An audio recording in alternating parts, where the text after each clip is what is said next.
Hello दोस्तों, जय हिंद। मैं संतोष कुशवाहा आज आप लोगों के लिए लाए हैं इकाई 14 से 20 के क्वेश्चन हैं। ये वेरी इंपॉर्टेंट है आपके एमपी टेट वर्ग 1 के लिए। इसके बाद यदि और कोई यूजीसी नेट वगैरह की तैयारी कर रहा है, यूपी टेट, आर टेट, तो सभी के लिए उपयोगी प्रश्न होंगे। तो ज़्यादा देर न करते हुए सबसे पहले क्वेश्चन की ओर बढ़ते हैं। और सबसे पहला क्वेश्चन है आज का कि रामचरितमानस के उत्तरकांड में कितने दोहे हैं। देखिए, रामचरितमानस में 7 कांड हैं, यानी कि 7 सर्ग कह सकते हैं हम। कितने सर्ग हैं? 7 सर्ग हैं। और ये प्रबंध काव्य में आता है। ये किस में आता है? प्रबंध काव्य में आता है। और साथ ही साथ इसको महाकाव्य कहा गया है। वैसे महाकाव्य की परिभाषा होती है कि कम से कम इसमें 8 कांड होने चाहिए, यानी 8 सर्ग होने चाहिए। लेकिन ये एकमात्र ऐसा महाकाव्य है जिसमें 7 सर्ग या कांड होते हुए भी महाकाव्य का दर्जा प्रदान किया गया है। चलिए, तो हम आगे बढ़ेंगे। और सबसे पहले इसका आंसर जो है कि रामचरितमानस के उत्तरकांड में कितने दोहे हैं, तो दोहे 207 हैं। कितने दोहे हैं? 207 हैं। सेकंड क्वेश्चन की ओर आगे बढ़ेंगे। और सेकंड क्वेश्चन है आज का हमारा कि रामचरितमानस को कौन सा सर्ग सबसे, तो भाई यहाँ पर थोड़ा सा मिसप्रिंट हुआ है, यहाँ कर लेना रामचरितमानस का कौन सा सर्ग सबसे बड़ा है या कौन सा कांड। ठीक है, कौन सा कांड बड़ा है या कौन सा सर्ग बड़ा है। तो यहाँ पर ध्यान रखने वाली बात है कि रामचरितमानस का सबसे बड़ा कांड जो है वो बाल कांड है। ध्यान रखना, बालक जब रामचंद्र बाल रूप में थे, जब बाल रूप का वर्णन किया गया, तो वह कांड सबसे बड़ा है। आगे बढ़ेंगे। रामचरितमानस का सबसे छोटा कांड आपको बताना है। रामचरितमानस का सबसे छोटा कांड बताना है। तो देखिए, छोटा सर्ग पूछा जाए या कांड पूछा जाए, ये हमारा हो जाएगा किष्किंधा कांड। कौन सा हो जाएगा? किष्किंधा कांड। आगे बढ़ेंगे। और अगला क्वेश्चन है हमारा, रामचरितमानस में राम शब्द कितनी बार आया है। वेरी इंपॉर्टेंट क्वेश्चन है, परीक्षा के लिए तो है ही, लेकिन साथ में नॉलेज के लिए भी जरूरी है कि रामचरितमानस में राम शब्द कितनी बार आया है। तो मैं आपको बता देता हूँ कि राम शब्द जो है वो 1443 बार आया है, यानी 1443। आगे बढ़ेंगे। अगला क्वेश्चन है, सीता शब्द कितनी बार आया है बेटा। तो सीता शब्द जो आपका है वो आया है 147, यानी कि 147 बार जो है वो सीता शब्द रामचरितमानस में आया है। अगला है कि रामचरितमानस में जानकी शब्द कितनी बार आया है। तो जानकी शब्द 69, यानी कि 69 बार जानकी शब्द का प्रयोग हुआ है। और यदि आगे बढ़ें और पूछा जाए वैदेही शब्द कितनी बार प्रयोग हुआ है, तो 51 बार वैदेही शब्द प्रयोग हुआ है। ठीक है, चलिए, तो राम शब्द कितनी बार प्रयोग हुआ है एक बार यहाँ पर कर लेते हैं। तो यहाँ पर 1443 बार राम का प्रयोग हुआ है। 147 बार जो हुआ है वो सीता शब्द का प्रयोग हुआ है। 69 बार जो हुआ है वो जानकी शब्द का प्रयोग हुआ है। और 51 बार जो मिला है वो वैदेही शब्द का प्रयोग मिला है। इसके बाद आगे बढ़ेंगे और अगले क्वेश्चन पर पहुंचेंगे। और अगला क्वेश्चन है कि रामचरितमानस के लेखन में कितना समय लगा। रामचरितमानस के लेखन में कितना समय लगा। तो ध्यान रखना, रामचरितमानस के लेखन में जो समय लगा है वो है 2 वर्ष 7 माह 26 दिन। आगे बढ़ेंगे। अगला क्वेश्चन है, रामचरितमानस में कितने खंड हैं। रामचरितमानस में कितने खंड हैं। तो पहले ही हम आपको बता चुके हैं कि रामचरितमानस में 7 खंड हैं।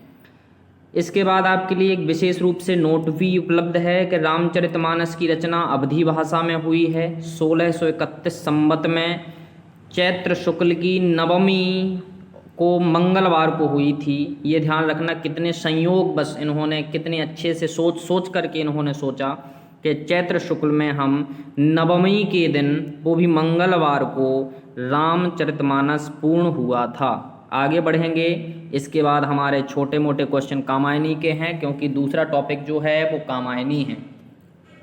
तो सबसे पहले हम कामायनी के लेखक की बात कर लेते हैं। अच्छा, मैं थोड़ा सा याद करा दूं कि रामचरितमानस लिखने वाले तुलसीदास जी हैं और रामायण लिखने वाले वाल्मीकि जी हैं। ठीक है, तो कामायनी के लेखक आपको बता दें तो कामायनी के लेखक कौन हैं? जयशंकर प्रसाद हैं। कामायनी के लेखक कौन हैं? जयशंकर प्रसाद हैं। ठीक है, इसके बाद अगला है, अच्छा यहाँ पर अगर आप लोगों को थोड़ा सा मैं बता दूं कि कामायनी के लेखक अगर याद करना है तो वैसे तो 99% सबको याद होगा, अगर नहीं याद है तो ध्यान रखना। काम करने के लिए सबसे ज़्यादा कौन आया है?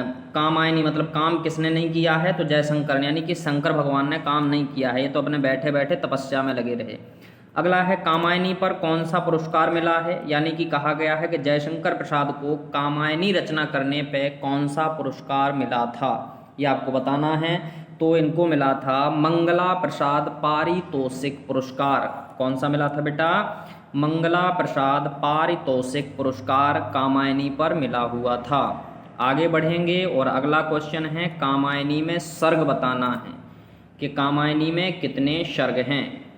बताएंगे भैया 15 हैं, 16 हैं, 69 हैं या फिर 59 हैं। तो मैं आपको बता दूं कि कामायनी में सर्गों की संख्या 15 है। कितनी है?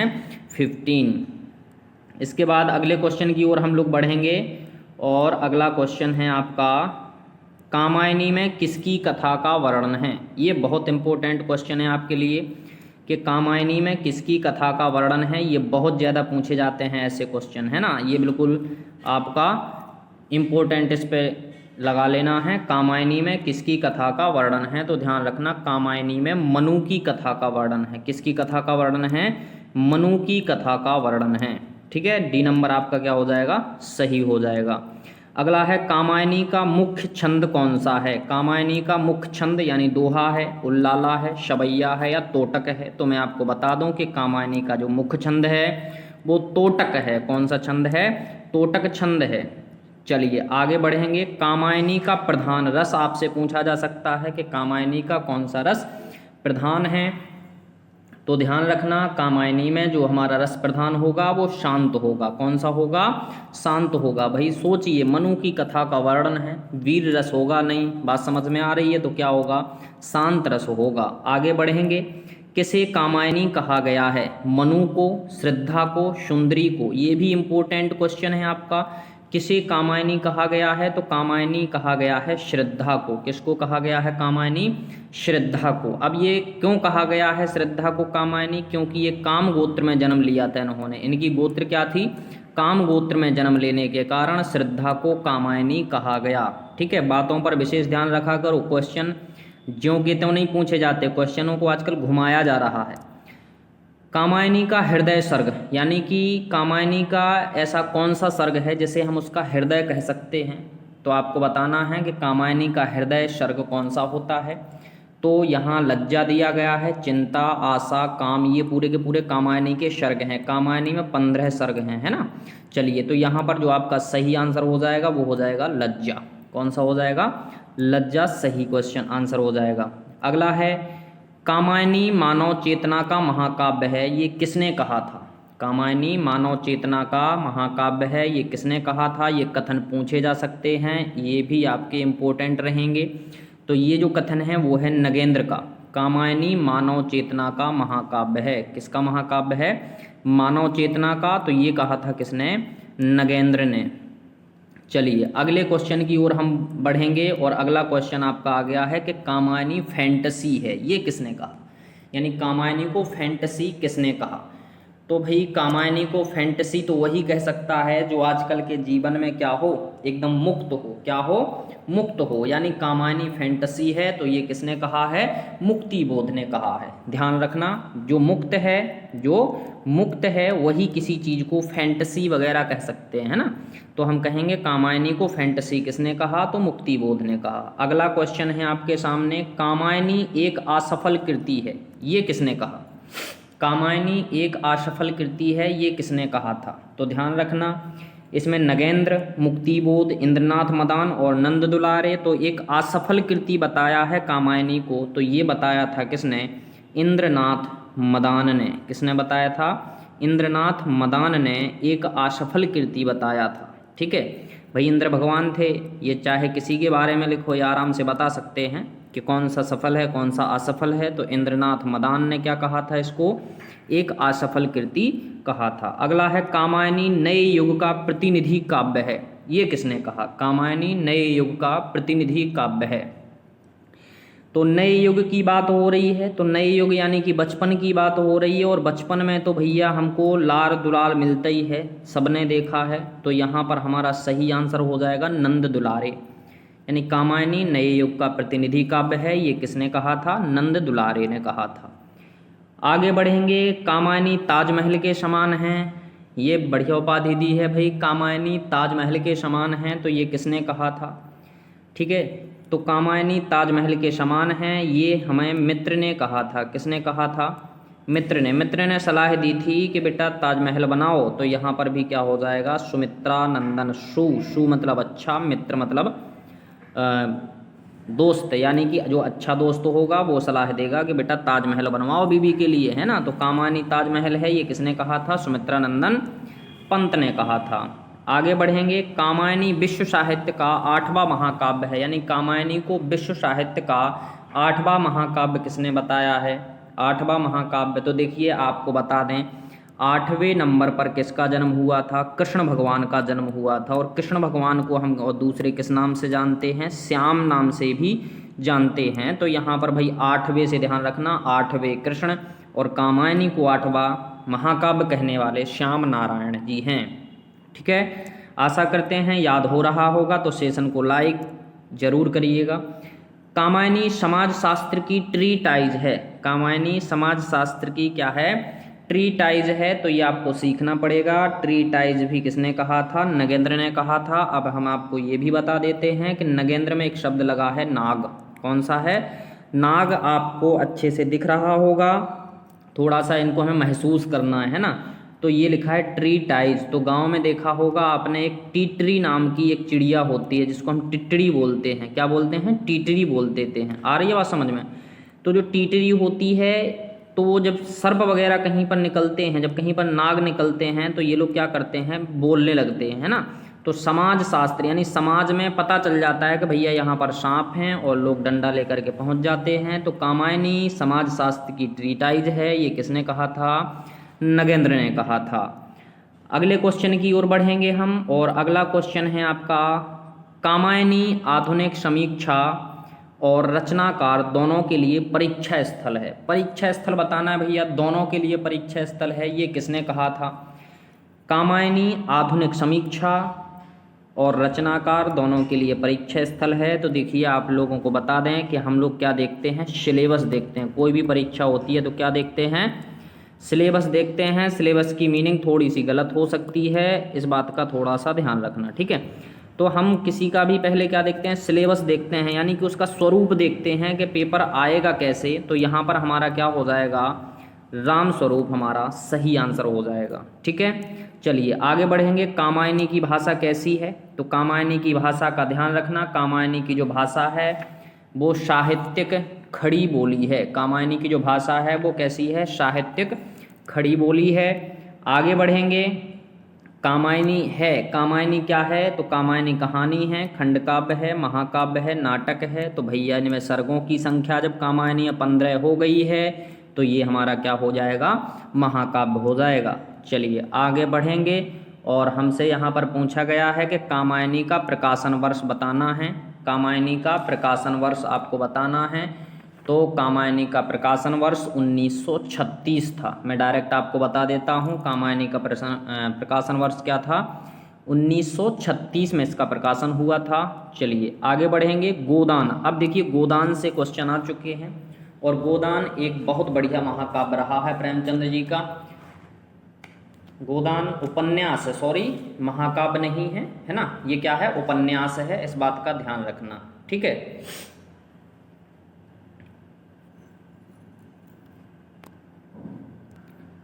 चलिए गोदान से हम स्टार्ट करते हैं। तो गोदान का प्रकाशन वर्ष बताना है। तो देखिए गोदान का भी प्रकाशन वर्ष 1936 रहा है। गोदान का प्रकाशन वर्ष भी क्या रहा है, 1936 रहा है। चलिए आगे बढ़ेंगे, और अगला क्वेश्चन है गोदान से कि गोदान के लेखक कौन हैं। तो लगभग सब लोग जानते होंगे कि गोदान के लेखक कौन हैं, प्रेमचंद्र जी हैं। कौन हैं, प्रेमचंद्र जी हैं। चलिए अगले क्वेश्चन की ओर हम बढ़ेंगे और अगला क्वेश्चन है, ये बहुत इंपॉर्टेंट क्वेश्चन लाए हैं, ध्यान रखना है ना, इनको नकारना नहीं है। गोदान के कुल अध्याय, गोदान में कितने अध्याय हैं? तो गोदान में देखिए 36 अध्याय हैं। अभी हमने पढ़ा था कि रामायण में रामचरितमानस में 7 अध्याय थे। इसके बाद हमने पढ़ा था कामायनी, तो कामायनी में 15 थे। अब हम पहुंच गए हैं कहाँ पर? गोदान में। तो गोदान में कितने हैं? 36 खंड हैं या 36 अध्याय हैं। अब आप कहेंगे कि सर इसे उपन्यास क्यों, महाकाव्य क्यों नहीं कहा गया है? तो बेटा ये उपन्यास जो होते हैं वो महाकाव्य की ही तरह होते हैं, लेकिन इनका नाम हम उपन्यास रखते हैं। ठीक है, काम ये पूरा का पूरा महाकाव्य की तरह करते हैं, बस वो प्रबंध काव्य में पद्य शैली में होते हैं, ये गद्य शैली में होते हैं। ठीक है, इस वजह से इनमें अंतर होता है। आगे बढ़ेंगे। गोदान में किसकी समस्या है? गोदान में जमींदारों की है, कृषकों की है, वेश्याओं की है या गायों की है? तो गोदान में किसकी समस्या का वर्णन किया गया है? तो गोदान में जो समस्या है वो है कृषक समस्या। गोदान में समस्या कौन सी है? कृषक समस्या है। आगे बढ़ेंगे और अगला क्वेश्चन है, गोदान में राय साहब के गांव का क्या नाम था? बहुत इंपॉर्टेंट क्वेश्चन है कि गोदान में राय साहब के गांव का नाम क्या था? तो जो राय साहब का गांव था वो था सैमरी। राय साहब का गांव कौन था? सैमरी था। ठीक है, इसके बाद एक और लिखा हुआ है विलारी। तो ये जो विलारी है ये होरी का गांव था। किसका गांव था? होरी का। आगे पूछा गया है कि होरी का गांव कौन था? तो होरी का गांव था विलारी। ठीक है, होरी का गांव क्या था? विलारी।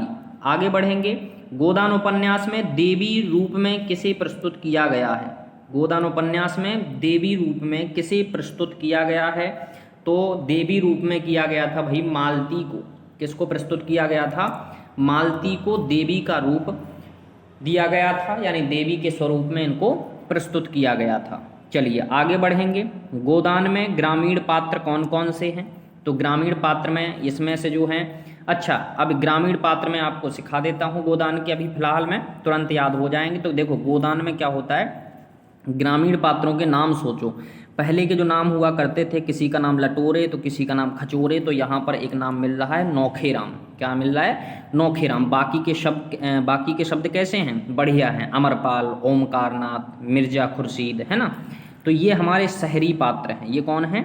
शहरी पात्र हैं। और नौखेराम जो हैं वो ग्रामीण पात्र हैं। अगला है गोदान के नायक पात्र कौन हैं? तो गोदान के जो नायक हैं वो होरी हैं। गोदान के नायक जो हैं वो होरी हैं और धनिया इसकी नायिका है। धनिया क्या है? इसकी नायिका है। चलिए आगे बढ़ेंगे और अगले क्वेश्चन पर पहुंचेंगे। लिखा है गोदान में होरी के पास कितनी जमीन थी? गोदान में आपको होरी के पास जमीन बताना है कि कितने बीघा जमीन थी। तो मैं आपको बता दूं कि 5 बीघा जमीन थी गोदान में। किसके पास? होरी के पास। होरी के पास कितनी जमीन थी? 5 बीघा जमीन थी बेटा, ध्यान रखना है ना। अगला है गाय का नाम क्या था? जो होरी ने गाय खरीदी थी उस गाय का क्या नाम था? तो उस गाय का नाम था सुंदरिया। क्या नाम था? सुंदरिया गाय का नाम था। साथ साथ में ये भोला से खरीदी थी। किससे खरीदी थी? भोला से खरीदी थी। ठीक है, चलिए। और इसके लिए उन्होंने अपना घर गिरवी रखना पड़ता है बाद में, जब इनकी गाय वगैरह मर जाती है तो घर गिरवी रखते हैं। और वो घर गिरवी किसके पास रखते हैं? होरी झिंगुरी के पास। किसके पास रखते हैं? झिंगुरी के पास इनको घर गिरवी रखना होता है। ठीक है, चलिए आगे बढ़ेंगे। होरी ने गाय किससे खरीदी थी? तो अभी हमने बताया है कि भोला से खरीदी थी। किससे खरीदी थी? भोला से गाय खरीदी थी, वो भी 80 रुपये में खरीदी थी। कितने रुपये में? 80 रुपये में गाय खरीदी थी, यानी गाय का मूल्य कितना था? 80 रुपये था। आगे बढ़ेंगे। गोदान में गाय को विष किसने दिया था? गोदान में गाय को विष किसने दिया था? चौथे नंबर का शोभा ने, हीरा ने, गोबर ने या धनिया ने? चलिए बताएंगे। तो गाय को विष दिया था बेटा हीरा ने। होरी की गाय को विष दिया हीरा ने। किसने? हीरा ने। ठीक है, चलिए आगे बढ़ेंगे। गोदान में हीरा और शोभा कौन थे? गोदान जो उपन्यास है इसमें आपको बताना है कि हीरा और शोभा कौन थे। तो हीरा और जो शोभा हैं ये होरी के भाई थे। ये होरी के क्या थे? भाई थे, बहनें नहीं थीं। होरी के रिश्तेदार नहीं, होरी के क्या थे? ये भाई थे, ध्यान रखना है ना। चलिए आगे बढ़ेंगे। गोदान उपन्यास में मालती और मेहता कहाँ रहते थे? तो गोदान उपन्यास में मालती और मेहता जो हैं सैमरी, लखनऊ, विलारी, दिल्ली। तो देखिए सैमरी में तो सैमरी वाले कौन थे, तो सैमरी वाले तो राय साहब थे, है ना। बिलारी वाले कौन थे, तो बिलारी वाला बेटा होरी था। और मालती और मेहता लखनऊ में रहते थे। मालती और मेहता कहाँ रहते थे, लखनऊ में। तो इसका सही आंसर आपका क्या हो जाएगा, बी नंबर हो जाएगा। चलिए आगे बढ़ेंगे और अगला क्वेश्चन है हमारा, होरी ने किसके पास घर गिरवी रखा था, तो ये हम आप लोगों को बता चुके हैं कि झिंगुरी के पास घर गिरवी रखा था। इसके बाद आगे बढ़ेंगे, झुनिया कौन थी, झुनिया बताइए भैया, झुनिया कौन थी, तो झुनिया देखिए भोला की बेटी थी, गोबर की बेटी या माता दीन की बेटी या गोबर की माँ। तो झुनिया जो थी वो भोला की बेटी थी, झुनिया जो थी वो भोला की बेटी थी। और इससे विवाह कौन करता है, गोबर। इसका विवाह किसके साथ होता है, गोबर के साथ होता है। चलिए झुनिया कौन थी, गोबर की बीबी, होरी की बीबी, गोबर की माँ, गोबर की बहन। तो अभी हमने बताया है आपको कि गोबर की बीबी थी, ठीक है। चलिए उपन्यास का केंद्र क्या है, तो उपन्यास का केंद्र राष्ट्रीयता है, स्वतंत्रता है, गाय का दान है या गाय की लालसा है। तो यहाँ ध्यान रखना, गाय की लालसा के चक्कर में ही सब कुछ होता है। तो उपन्यास का केंद्र क्या हो जाएगा, गाय की लालसा हो जाएगा। चलिए ये आपके कुछ टूटे फूटे क्वेश्चन थे गोदान से। और अगला आपका है मेला आंचल।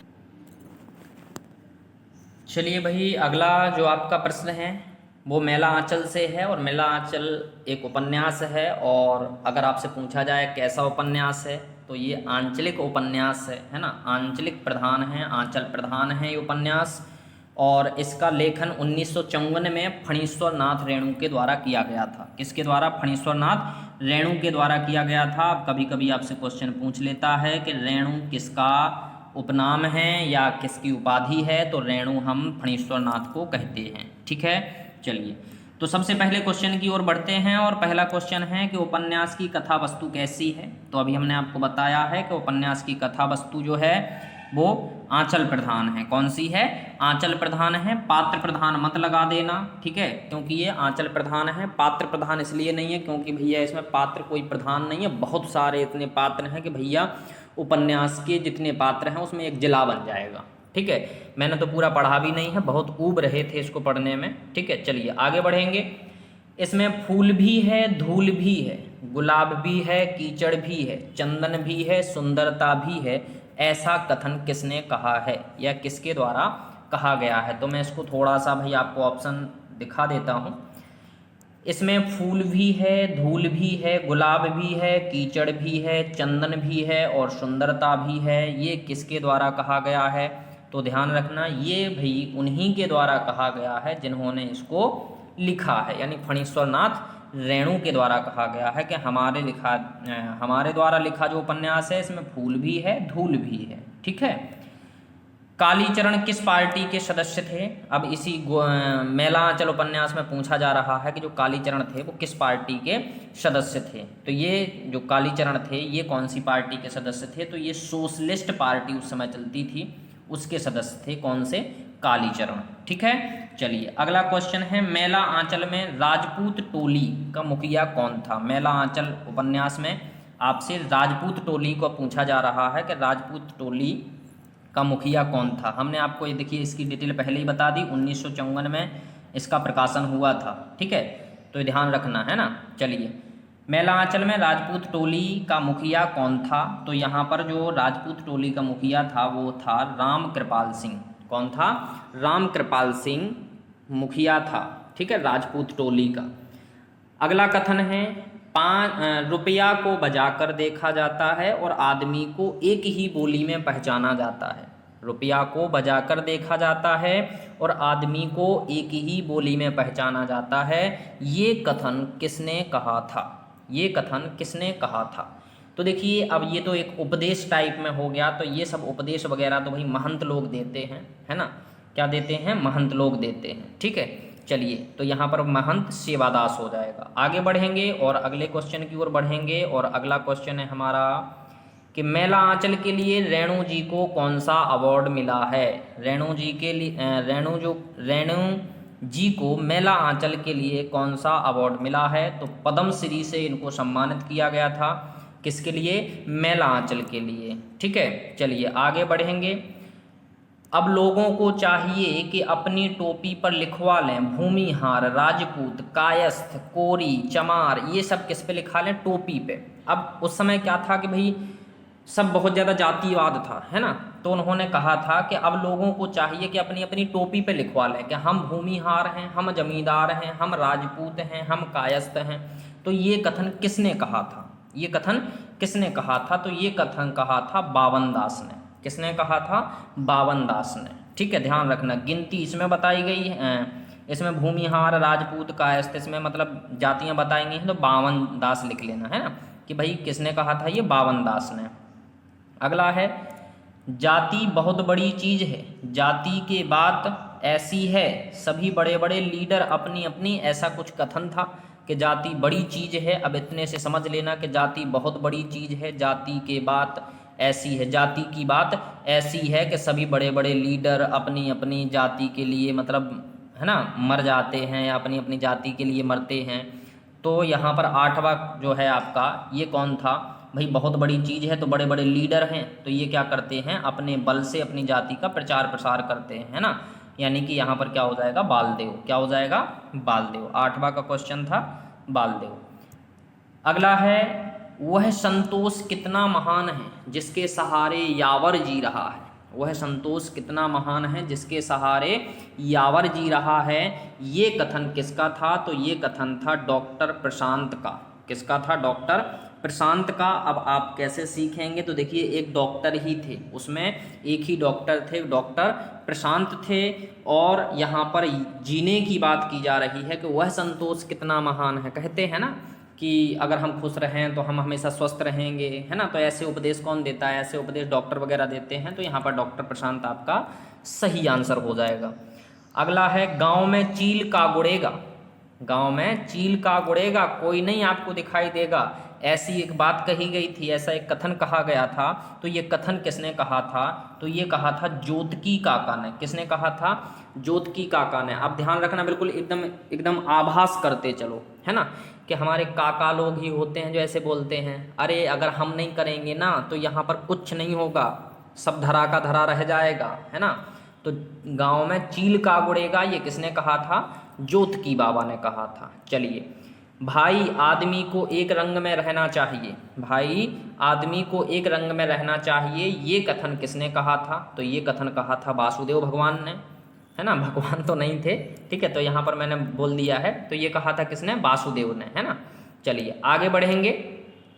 ज्योतकी जी ठीक कहते हैं, गांव के ग्रह अच्छे नहीं हैं, जो छोटी मोटी बातें, ठीक है, छोटी मोटी बातों पे ही लड़ाइयाँ हो जाया करती थीं, इसलिए कहते थे कि ज्योतकी जी ठीक कहते हैं, गांव के ग्रह अच्छे नहीं हैं, जहाँ छोटी मोटी बातें, ठीक है, एक दूसरे को भाई परेशान करने के लिए की जाती हैं। तो अब यहाँ पर 12वें का जो आंसर होगा ये आपका लक्ष्मी का हो जाएगा। किसने कहा था? ये लक्ष्मी जी ने कहा था कि ज्योतकी जी ठीक कहते हैं, गांव के ग्रह अच्छे नहीं चल रहे हैं, मैं यहाँ प्रवेश नहीं करूँगी।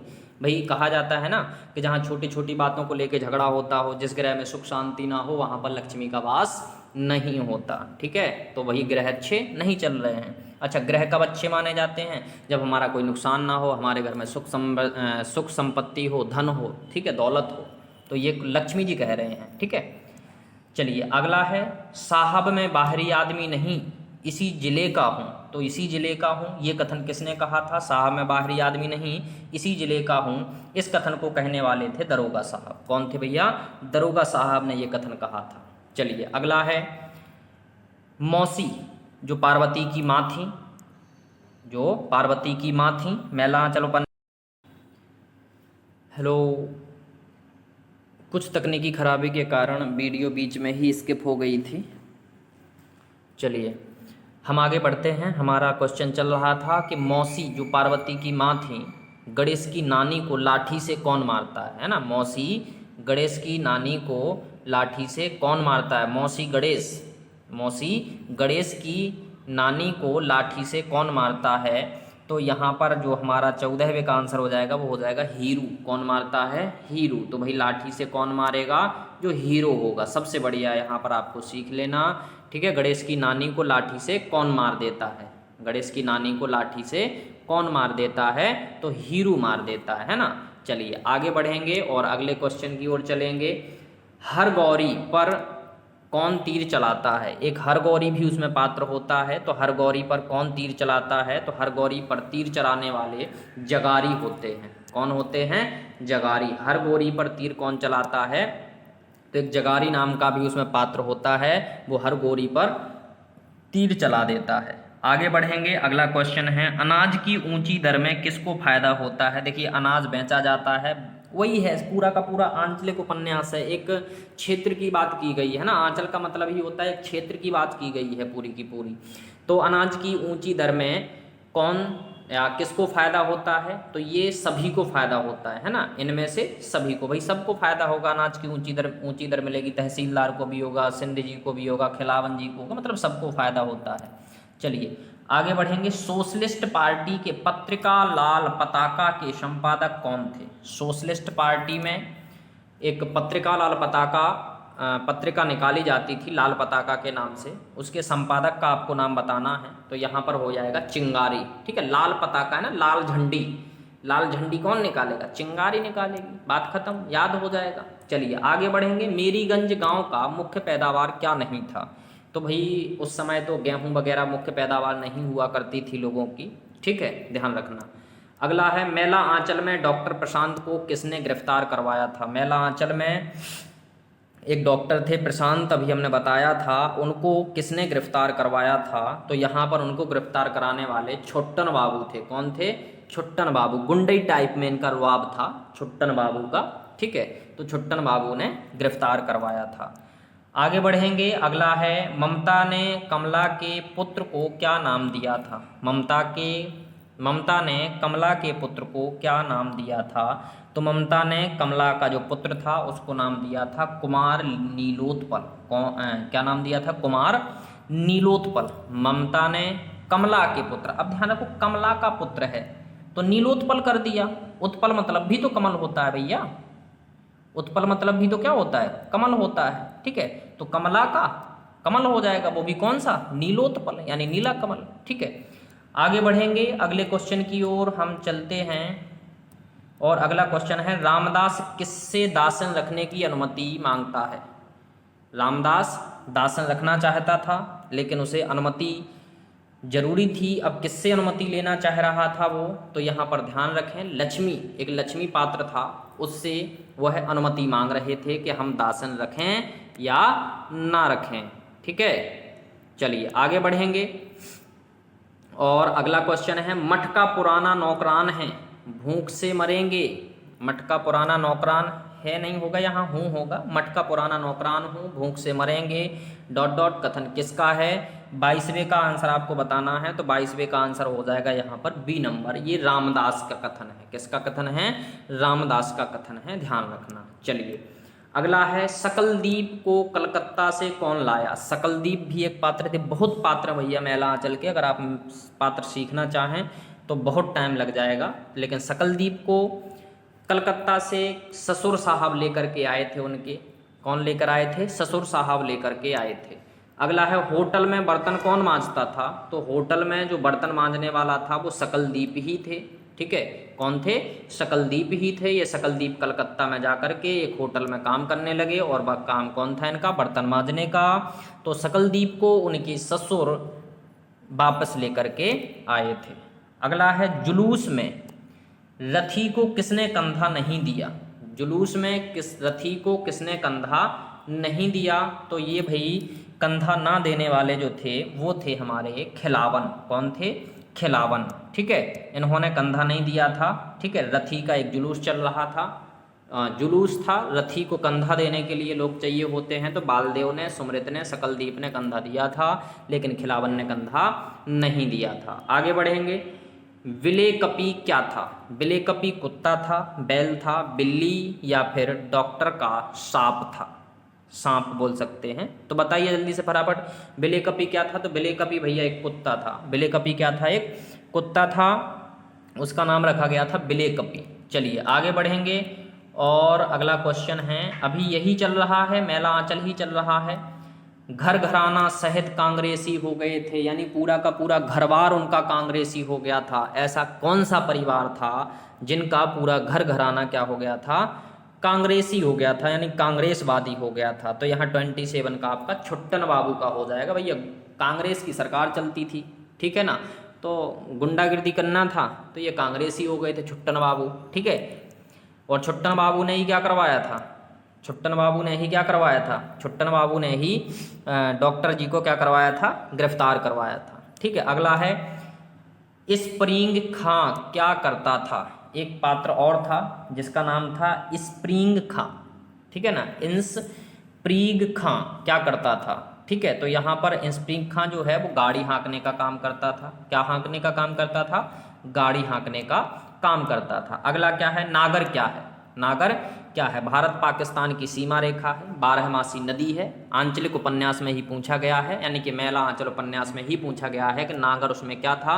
तो नागर भारत पाकिस्तान की सीमा रेखा थी और साथ में ये बारहमासी नदी भी थी। बारहमासी नदी का मतलब होता है जिसमें पानी 12 मास बिल्कुल बहता रहे, तो वो इसका सही आंसर हो जाएगा दोनों। आगे बढ़ेंगे, बावनदास बालदेव को गांधी जी की लिखी चिट्ठी किसे देने को देता है। बावनदास बालदेव को गांधी जी की लिखी चिट्ठी किसे देने को देता है, ठीक है। तो ये जो है वो गांगुली को देने के लिए देता है वो, कि भाई जाकर के किसको दे देना, गांगुली को दे देना। अगला है मनोहर सुगंध इनमें से किससे निकलती है, बीजक से, लक्ष्मी के देह से और चंदन से। तो भैया सबसे निकलती है, ऐसा वर्णन है कि बीजक से, लक्ष्मी की देह से और चंदन से सबसे मनोहर सुगंध निकलती है। झगड़ू न जाहू कछहरिया बेई मनबो के ठाट जहाँ, झगड़ू न जाहू कछहरिया बेई मनबो के ठाट जहाँ, ये कथन किसने कहा था, तो ये कथन महात्मा गांधी ने कहा था, ठीक है। चलिए आगे बढ़ेंगे और अगला क्वेश्चन हमारा हो जाएगा, लक्ष्मी कोठारिन, लक्ष्मी कोठारिन महात्मा जी को किसका भगत बताती थीं। लक्ष्मी कोठारिन जो हैं वो महात्मा गांधी जी को किसका भगत बताती थीं, सत्य और अहिंसा का, देश का, राजेंद्र प्रसाद का या सतगुरु का। तो यहाँ पर सही आंसर हो जाएगा महात्मा गांधी को सतगुरु का भगत बताती थीं। भगत मतलब भक्त, ठीक है। चलिए अगला है, दुनिया के दुख गुण को देखने के पहले अपनी काया कथन, अपनी काया को ऐसा कुछ था, तो दुनिया के दुख गुनने यानी दुनिया के दुख गिनने से पहले अपने क्या कर लेना चाहिए, अपने अंदर झांक लेना चाहिए, अपनी काया को देख लेना चाहिए। ऐसा ये कथन किसका था, तो ये कथन था लक्ष्मी का। किसका कथन था, लक्ष्मी का। चलिए आगे बढ़ेंगे, ये लक्ष्मी है, ये नाम है वैसे लक्ष्मी है लेकिन बार बार लक्ष्मी लिखा है, ठीक है। चलिए अगला है, बालदेव किसके चरण पकड़कर भारत माता की जय बोलने लगे। बालदेव किसके चरण पकड़कर भारत माता की जय बोलने लगे, तो ये बोलने लगे थे लक्ष्मी कोठारिन। किसका, लक्ष्मी कोठारिन के, लक्ष्मी कोठारिन के चरण पकड़कर भारत माता की जय बोलने लगे थे, कौन, बालदेव। अगला है, जोतकी जी ने खूब नक्षत्र बली किसने कहा। जोतकी जी ने खूब नक्षत्र बली किसे कहा, जोतकी जी ने खूब नक्षत्र बली किसे कहा। सही प्रश्न पढ़ना, जोतकी जी ने खूब नक्षत्र बली किसे कहा है, तो यहाँ पर जो है कालीचरण को खूब नक्षत्र बली कहा गया था, ठीक है। चलिए आगे पढ़ेंगे, कौन हमेशा अपनी झोली में गीता और रामकृष्ण कथा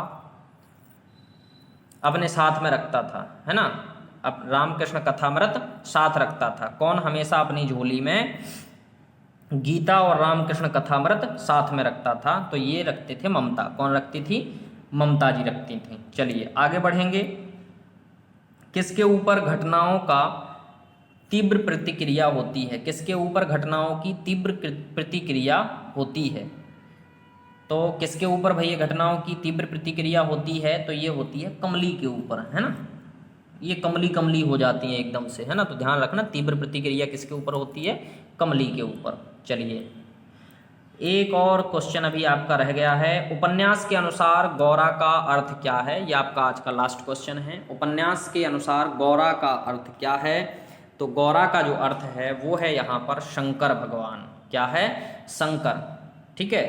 उपन्यास के अनुसार गौरा, गौरा शब्द का अर्थ है शंकर जी, ठीक है।